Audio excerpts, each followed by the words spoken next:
ಭಾರತ ಮತ್ತು ಪಾಕಿಸ್ತಾನದ ನಡುವೆ ಉದ್ವಿಗ್ನ ಪರಿಸ್ಥಿತಿ ನಿರ್ಮಾಣವಾಗ್ತಿದೆ.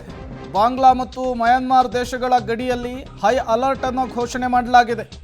ಗುಪ್ತಚರ ಇಲಾಖೆಯ ಮಾಹಿತಿಯನ್ನು ಆಧರಿಸಿ ಭದ್ರತೆಯನ್ನು ಭಾರತೀಯ ಸೇನೆ ನಿಯೋಜಿಸಿರುವಂತಹದ್ದು. LOC ಬದಲು ಬಾಂಗ್ಲಾ ಮತ್ತು ಮಯನ್ಮಾರ್ ಮೂಲಕ ದಾಳಿ ನಡೆಸುವಂತಹ ಸಾಧ್ಯತೆ ಹೆಚ್ಚಿದೆ. ತೀವ್ರಗಾಮಿ ಗುಂಪುಗಳ ಮೂಲಕ ಗಡಿಯಲ್ಲಿ ದಾಳಿ ನಡೆಸುವುದಕ್ಕೆ ಪಾಕಿಸ್ತಾನ ಪ್ಲಾನ್ ಮಾಡಿಕೊಂಡಿರುವಂತಹ ವಿಚಾರ ಗುಪ್ತಚರ ಮಾಹಿತಿ ಕೊಟ್ಟಿರುವಂತಹದ್ದು. ಬಾಂಗ್ಲಾ ಮತ್ತು ಮಯನ್ಮಾರ್ ಗುಂಪುಗಳ ಜೊತೆಗೆ ಪಾಕ್ ಕಾಂಟ್ಯಾಕ್ಟ್ನಲ್ಲಿದೆ ಅನ್ನುವಂತಹ ವಿಚಾರ ಗೊತ್ತಾಗ್ತಾ ಇದೆ. ಈ ಹಿನ್ನೆಲೆಯಲ್ಲಿ ಗುಪ್ತಚರ ಮಾಹಿತಿಯ ಆಧಾರದ ಮೇಲೆ ಭದ್ರತೆಯನ್ನು ಹೆಚ್ಚಿಸಿರುವಂತಹದ್ದು. ನೋಡಿ, 1999ರಲ್ಲಿ ಕಾರ್ಗಿಲ್ ಯುದ್ಧದ ಸಂದರ್ಭದಲ್ಲೂ ಕೂಡ ಇದೇ ರೀತಿಯ ಸ್ಟ್ರಾಟಜಿಯನ್ನು ಪಾಕಿಸ್ತಾನ ಮಾಡಿತ್ತು.